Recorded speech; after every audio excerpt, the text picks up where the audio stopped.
Good morning, afternoon, or evening, ladies and gentlemen. This is Mr. Ayala coming live from you from his dining room. As always, make sure you're writing your notes from this vlog, and I do mean write your notes. It will help you on your test for this vlog.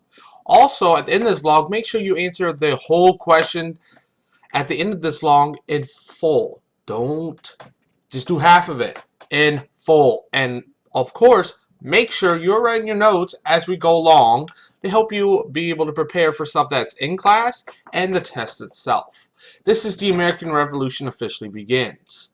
We started off last time, we left off with the Second Continental Congress writing the Declaration of Independence, which is written by Thomas Jefferson, and with them also putting George Washington in charge of the Continental Army. So we're going to look at some British advantages and some American advantages and some disadvantages. So British advantages: strongest army and navy in the world. They had a lot more men and they had a lot more experience fighting. They fought in every single continent around the globe except for Antarctica. Some disadvantages: yes, they're not written down. They're not on here. You've got to listen and write. Some disadvantages are they were 3,000 miles away. Their king had syphilis, so their leadership was split. And there was really no motivation for the people who were actually fighting the war themselves. They were conscripts, they were forced to go into the army, and all they really wanted to do was go home and be safe. The American advantages were we were fighting for our homes, we knew the land, we had more motivation, and we had actually really good leadership. They knew how to use propaganda, they knew how to use the stuff they had to fight back against a foe that they were greatly outnumbered and outmatched. Some of our disadvantages, yes, write these down, for the Americans, are we had very little arms, we had very little industry, we had very little money, we were outnumbered, and most of our men and women who fought had little to no experience fighting. The only experience that we had fighting were fighting against the French and their Native American allies, during the French and Indian War, also known as the 7 Years' War. So we have our own disadvantages also. At the beginning of this, Americans are divided. About 20 to 30% are loyalists or loyal to the king. 40 to 45% are patriots who wanted to leave the British Empire and become their own country or own state, and the rest were neutral. And this also split Native American tribes and African American tribes, because you had some tribes who allied with the French originally. The British beat them, and they were thinking the only way to get back to the British was to ally with the American colonists. African Americans were also split. They lived under slavery under the British colonists, but some of them were like, okay, maybe this whole idea of all men are created equal will allow us to become free, and so they fought.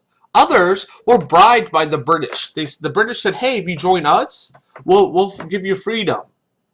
They actually lied. What they would really do is they would put them onto ships and send them to their Caribbean colonies to be re-enslaved. So there were these major issues on both sides. Weren't really good for these two groups. The Native Americans, as we know based on modern times, 92% of them will be destroyed by either the Europeans prior to the United States or the United States itself during Andrew Jackson and subsequent wars. The African Americans also had some issues, because even though the majority of them would be free in the North, the majority in the South were enslaved. And then you had Jim Crow and the era of racism, and we still have racism and other socioeconomic issues dealing with our minorities and African Americans in particular. So be aware that these two major ethnic groups kind of had to choose the worst of the best of the two sides for them, even though really they were both turds with sprinkles on top, as I say. So we started creating an army. General George Washington is commander of the Continental Army. Make sure you know that. That's really important. It was formed by untrained militias, which are just your average everyday Joe who gets together, grab their weapons to protect their homeland. That's like teachers, barbers, accountants, bankers, everyone in the community getting arms to protect Palm Bay or Melbourne or Florida or the United States from invaders or people attacking. We had almost no supplies. We had almost no money. We didn't have uniforms. It was a mess. But Washington did what he can do, what the best he could do with what he was given. Women, though, a lot of the times we don't really speak about the women who actually fought or were part of this war. They were very, very important. The women, they followed the camps of their husbands. So they would follow the army camps around. They'd help cook, clean, keep the men in line. You know, there were also some women who fought. There were people like Molly Pitchers who brought water to troops who were fighting. The story goes that there was a Molly Pitcher at one of the battles, and there was a cannonball that went right between her legs, between her dress, blew up the guy behind her who was manning the cannon, and she puts down her water bucket, she turns around, she loads the cannon, and shoots back at the British. Freaking awesome lady. Then you get a lady named Deborah Sampson, who actually dressed as a man and joined the army and fought.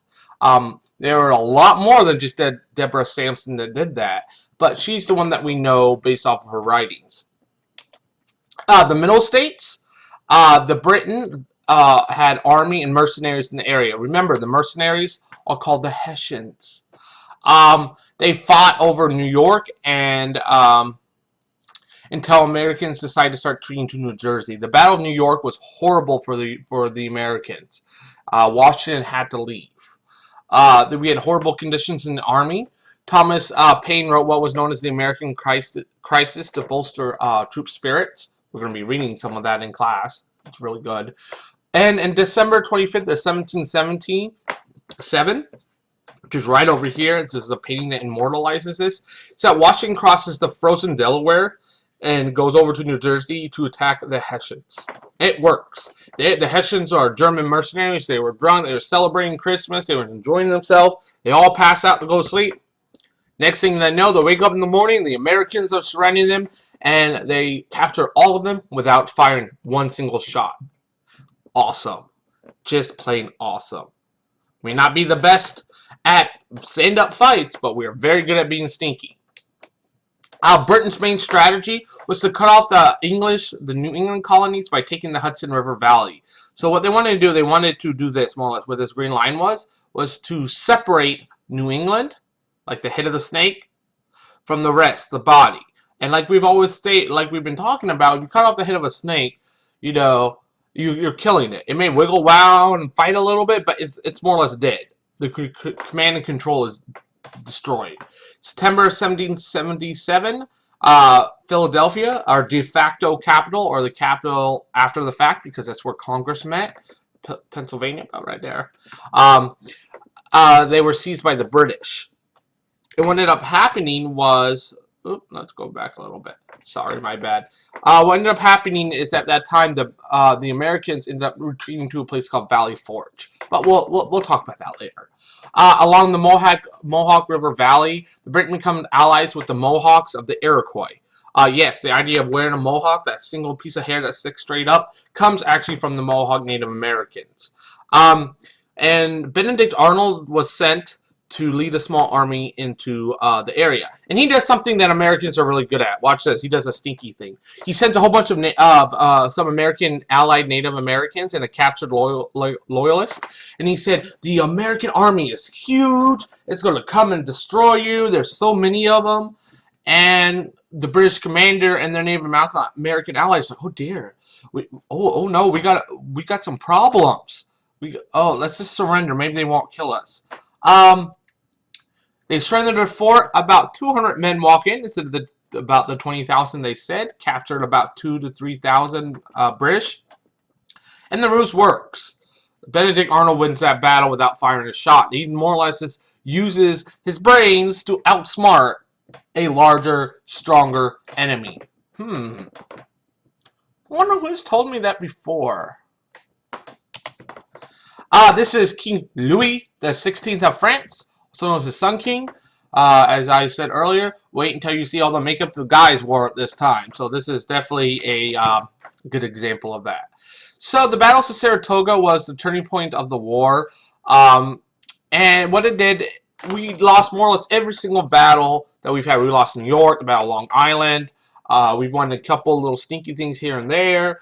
But this was the first major battle that said the American actually can win this war.